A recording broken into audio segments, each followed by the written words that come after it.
Welcome in to the Scorecard presented by Encore Golf. I'm your host, Travis Fulton. Thank you for making us part of your day. Action-packed show. We're going to get to some great head-to-head matchups at the next World Golf Championships here this week down in Mexico, plus a swing breakdown of Genesis Invitational champion Adam Scott you're not going to want to miss. But I want to start with this week. Been thinking a lot about the last few weeks on what we've been watching with a couple different players down the stretch with a chance to win. And I want to preface this with this comment first. Every player we see on the PGA Tour, we know they are the best of the best, right? This is the 0.0001% of the golf population. Their skill is through the roof. The reality is some players are more comfortable in that role than others. There is a lot to be said about learning how to win at different levels of your childhood, but winning on the PGA Tour is a whole nother conversation. Ricky Fowler is a good example of someone who's had a hard time putting tournaments away. Only 5 PGA Tour wins. His talent exceeds that a little bit, right? You would think Ricky is a more talented player, has more skill than just 5 wins. 8, 9, 10. You could convince me of that in a major championship at this point, but he clearly has struggled on Sunday late from time to time. Tony Finau is another player that fits into that mold. Tony Finau should have won the Waste Management Phoenix Open. The last 4 holes are all birdie holes. If you look at Tony and said, look, you need to birdie one of these 4 to win the title, he's going to do that in his sleep. The pressure's on, a chance to win, 2 up with 2 play. He didn't win. Tony Finau, for whatever reason, is not comfortable yet in that environment in putting tournaments away. We saw it again at the Genesis Invitational this last week with Harold Varner III. Harold struggled now the few times that he's had a chance to win. Grabbed the lead, 9 holes to play. He rolls into 10 at Riviera and tops it off the tee. So why is that? Why does a player like Harold Varner III shoot 40 on the back 9 and struggle with a chance to win? So I thought I'd reach out to a friend of mine, Dr. Brett McCabe, who works with so many professional golfers. And Doc, my question to you is, what are some of the things, the conversations that you have with your players that when the moment comes, you work yourself in a position with a chance to win, what do you need to do? Hey Travis, that is a great question about what it takes for players to finish and to close. I think there are 2 things we really have to be aware of when we look at being a player to close out a great round or a tournament like we see on the professional tours. The first thing is it's really hard to put yourself in that position. If you look at the way that we all play, we have goals and ideals of what we want to shoot, and coming down the stretch we may be within reach and the pressure intensifies. It's the same thing that happens for our PGA professionals and LPGA professionals. In the heat of the moment, the noise picks up. And we have to remember how hard it is to 1, get in that position, and 2, to play there. If you assume and think that all the factors are going to be the same coming down the stretch as it was when you started the round, you're fooling yourself. And that's a lot of times where the frustration hits. Players think it should be just as easy. It should be just as calm. But the noise and the drama pick up, and consequences matter. The second factor is we many times think of this idea of being a clutch player. But clutch really doesn't exist. What does exist are the best players. They don't do anything different during the heat of the moment. They actually quiet things down and do less. It's not about the time to do more, to try more, to tack more pins.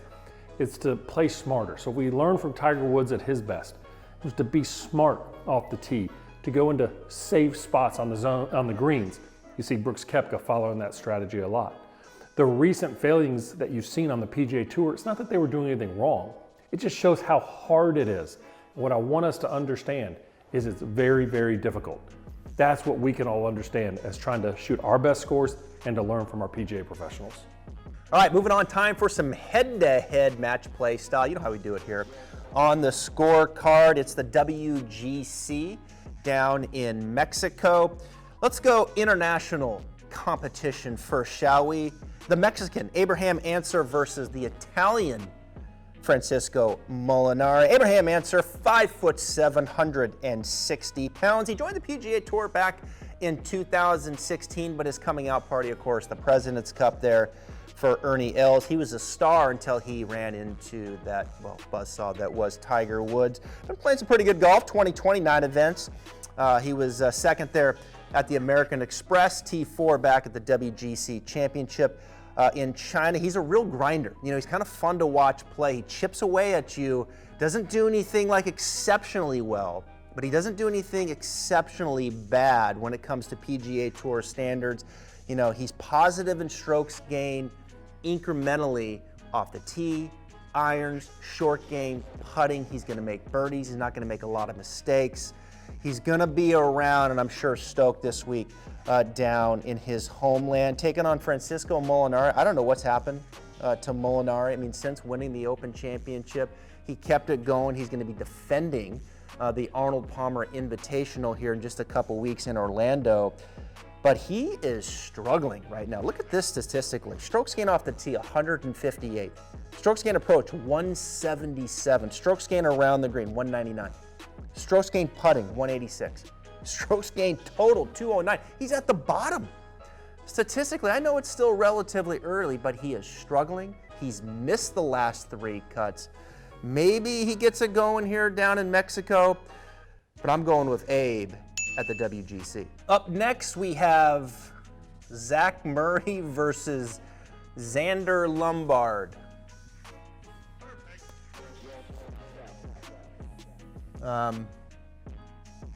Let's go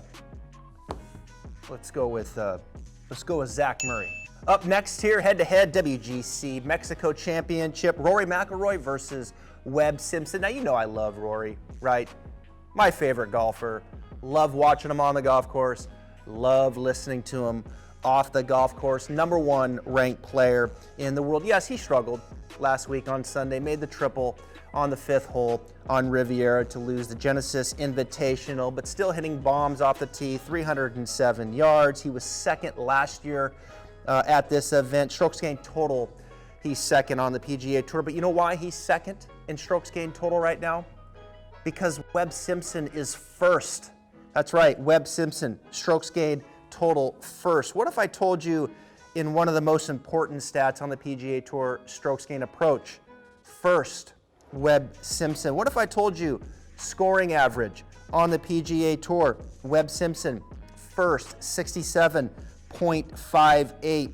What if I told you birdie average, Webb Simpson, first, 5.56 birdies per round? What if I told you Webb Simpson has been in the top 10 every event this year, including a first at the Waste Management Phoenix Open, including a second at the RCM Classic, including a third at the Sony Open? You keep him away from being paired with Patrick Reed or Bubba Watson, and you know what? Webb Simpson can play a little bit. Give me Webb over Rory.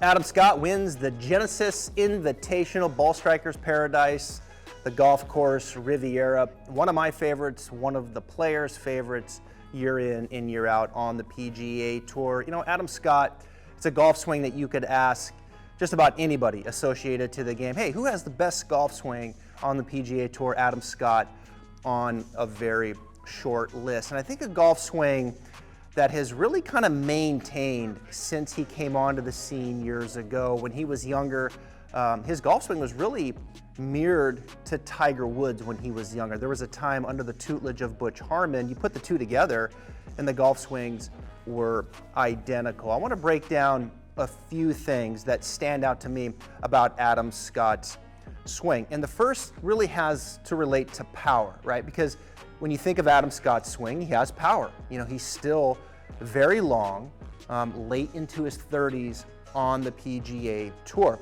And I think that power, the consistency of that power has come from his backswing. The first move with Adam Scott, and that you see a lot with Butch Harmon's students, is width. This first move, the hands kind of working wide out away from the body this way. In modern instruction, there is a lot of emphasis on the hand path working in, and the hands do need to work in. But you look at these explosive players, the hands do work in, but they're also very wide out away from the body this way. Not so much in like this, but out away from the body. You can see it with Adam Scott.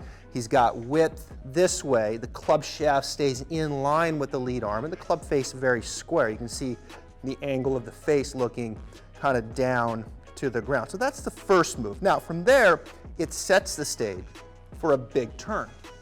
Adam's always made a big shoulder turn. He gets the hips to turn with it, and very complete to the top.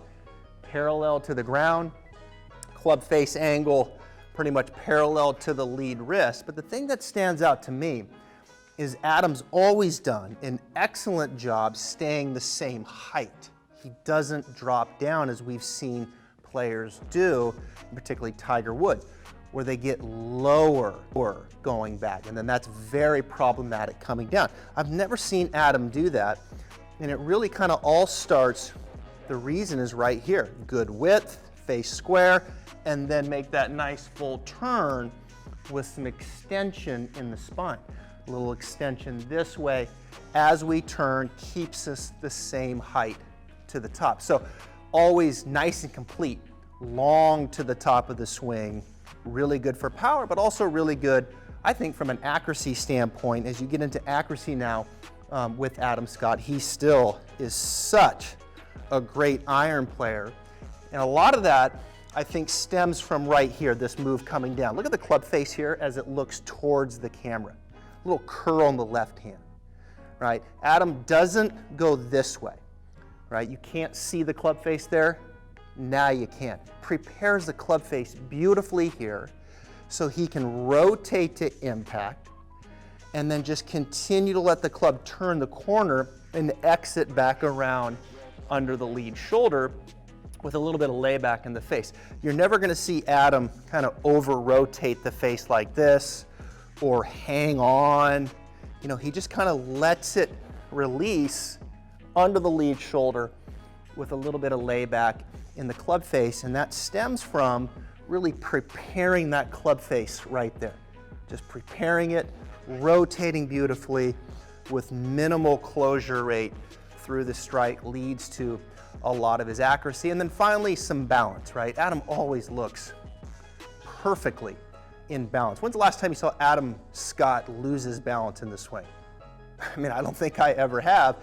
And balance, of course, comes from a lot of his footwork here, which I just love through the strike, the right foot, rolling down through the instep, right? He doesn't jump up off the toe. He rolls through the instep. The left pocket turns and shows up to the camera.